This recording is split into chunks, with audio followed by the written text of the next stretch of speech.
What up, lovely ladies? Hi, girls. We have another video. We're so excited. I know, we're so excited. Can we talk about teen mental health? Yes, we can. Yes, we can. You're gonna learn today.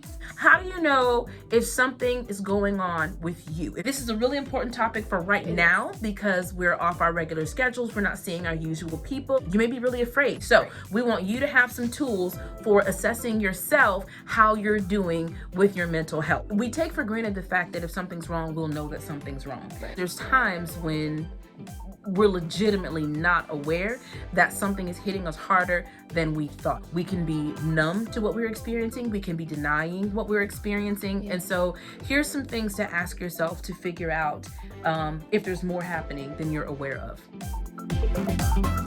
One, girls, ask yourself, how are you feeling? How's your body doing?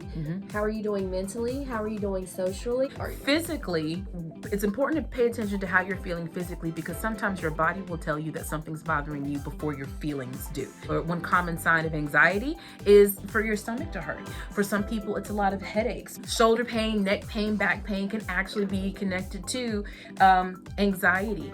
Are you sleeping more? You know, not just because you can, not sleep until noon because you don't have to get up, but you don't feel like getting out of bed. Can you not sleep at all? Pay attention. How is my body? If you ask yourself, what am I feeling? And I'm feeling nothing. Like there's things that would normally excite you or make you happy and you're getting nothing. Or something that would make you sad or even angry and you're getting nothing. That's a problem. So question 2 is, what are you doing? So are you doing things differently? How are your relationships looking? Right. Are you still reaching out to your friends? Are you still communicating as much as you were before? Do you have any patterns that you have broken? Is there anything that I always do this, I always do this way, I always talk to these people, and now I'm not doing that? Or maybe there's some things that I never do that I'm doing now. I'm an emotional eater. And you're going to keep hearing me talk about quarantine 15 pounds, that is 15 pounds. If I'm really bored, I'll eat. If I'm upset, I'll eat. I don't necessarily feel sad, but I'll just realize, why can I not stay out the pantry? I just knocked back a whole 3-pound bag of gummy bears and now I'm over here in the Cheeto. I know I'm not hungry. Why am I eating? That's the key to me that something's wrong. It's not always stopping what you used to do, but sometimes it's starting things you never did. The third thing is, what are your loved ones saying? What's your family saying about you? Are they asking you, are you okay? You sure you're okay? Are you sure? Did something happen? What's wrong? Even if you don't feel like something's off, even if you haven't recognized yet something is off, that's a cue for you to maybe take some inventory. Our families are the ones who see us the most, and so they're going to pick up on our changes sometimes before we do. Hold your hand out in front of your face. Can you see your hand? Right. Yeah, I can see my hand. All right, touch your hand to the tip of your nose. Right. Once I touch my hand to the tip of my nose, I can't see my hand very well. I can see it here, but I can't see it very well. Sometimes you're too close to the situation to see it very well. Like your loved ones, the people that really know you and love you, they see you in ways that you can't sometimes because you're too close to it. So it doesn't necessarily mean that whatever they say is gospel true, but it's never something to absolutely ignore. If your loved ones are perceiving that something is wrong, even when you're not, something really could be. So ask yourself those questions. How are you feeling? What are you doing? What's your loved one saying about you? If you figure out at that point that something is wrong, okay, there's inventory here, I've done it, and you're right, Miss Carrie, I'm not doing this, and I used to love to do this, or I never did this, and now this is all I want to do. Then these are things that we want you to do. So here's your advice if you find yourself in that situation.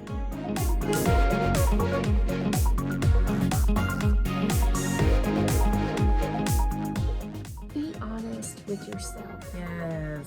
Okay, girls, that's the first key.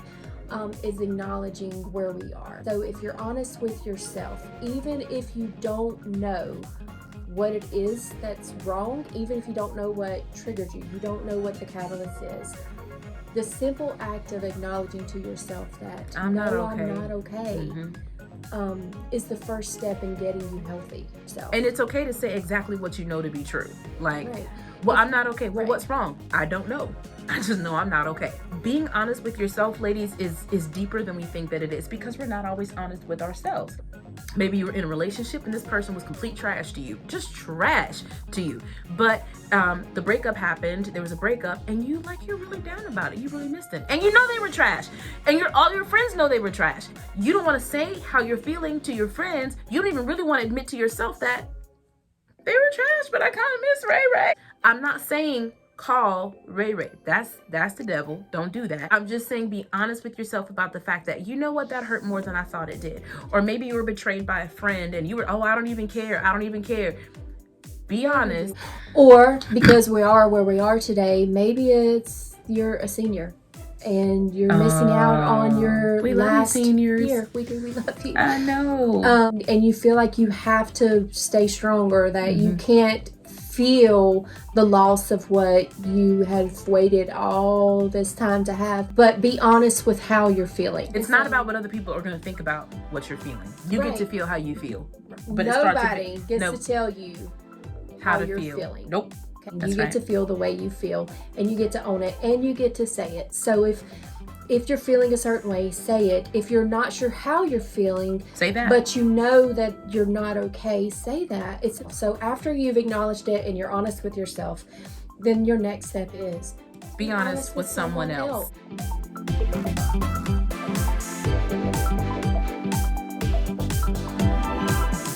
You've got several different ways this can play out. You can send to a trusted friend, a trusted adult. Ladies, this is another great place for your journal to come into play. Or your mentors. Hello. Hey. What's You've good? Got our emails. What's good? You got us. And can I also throw out there that this is a great place to pray? Like, God knows what's wrong. He knows the truth about it even before you admit it to yourself.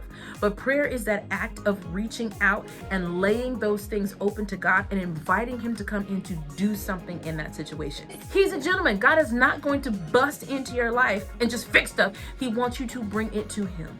So be honest with a trusted friend, talk to a friend, talk to a trusted adult, write in your journal, talk to a mentor, talk to God. You can do any one or all of those things. And by the way, if let's say I can't talk to my friends because my friends are the problem, I can't talk to my parents because my parents are the problem, and I'm stuck here in this house with these people, I don't want to upset anybody. If any of you are in a dangerous situation, whether it is harmful emotionally or physically, you need to know that your school counselors are still available. And I'm gonna tell you too, if you reach out to your TruthGirlz mentors, I'm here, Miss Tina at truthgirlz.org, Miss Carrie at truthgirlz.org. Yeah, .org. I had to make sure it was right. Yeah, it was right. If it's a situation where you're in danger or someone else is in danger, we have to report that. But that's along the line of making sure that something gets done, which takes us to number 3.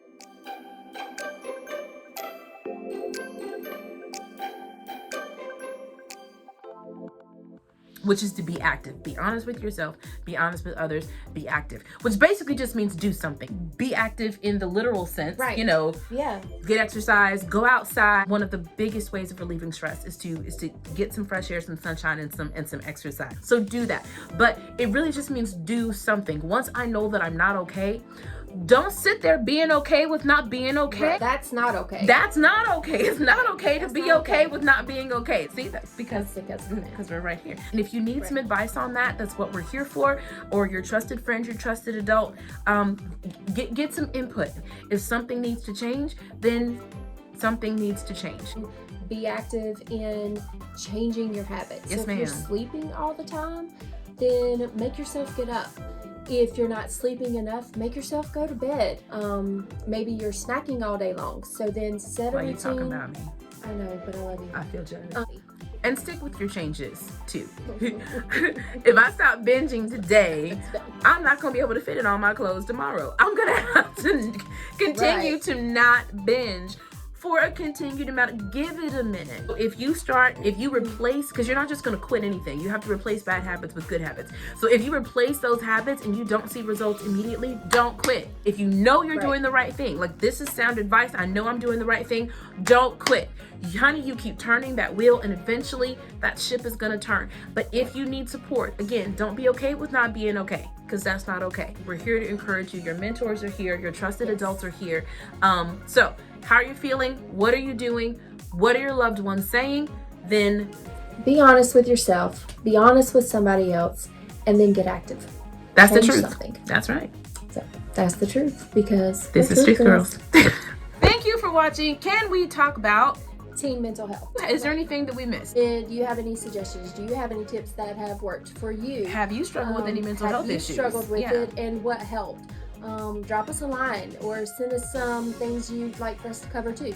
Absolutely. What else would you like to talk about? Yeah. Because can we talk about it? Yes, we can.